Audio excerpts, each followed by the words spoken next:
नाशिकच्या गोदावरी नदीची पूर परिस्थिती आपल्याला कायम असल्याचं बघायला मिळत आहे। आज पावसाने विश्रांती घेतल्यानंतर आता नाशिककर नागरिक घराबाहेर पडू लागलेले आहेत। रामकुंड परिसरामध्ये पूर पाहण्यासाठी गर्दी करू लागले आहेत। आपण सध्या रामकुंड परिसरामध्ये आहोत। या ठिकाणी जर बघितलं तर आपल्याला नाशिककर नागरिकांची गर्दी या ठिकाणी बघायला मिळत आहे। गेली 6 दिवस नाशिक शहरात संततधारा सुरू होत्या, त्यामुळे पाणलोट क्षेत्रामध्ये मोठ्या प्रमाणात पाऊस झाल्याने गोदावरी नदीमध्ये आता धरणातून पाण्याचा विसर्ग करण्यात आलेला आहे आणि रामकुंड परिसरात असलेल्या दुतोंड्या मारुती, ज्याला पुराचं इंडिकेटर समजलं जातं, त्याच्या कमरेपर्यंत सध्या पाणी जे आहे ते आता आलेलं आहे।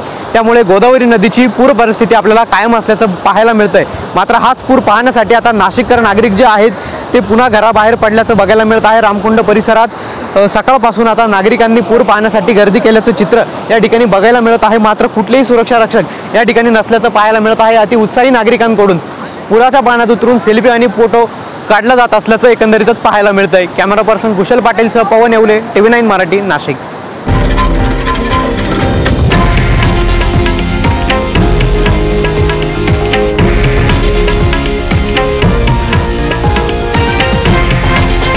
हे आहे देशातील नंबर 1 न्यूज नेटवर्क आणि आपण पाहत आहात TV9 मराठी, एकमेव।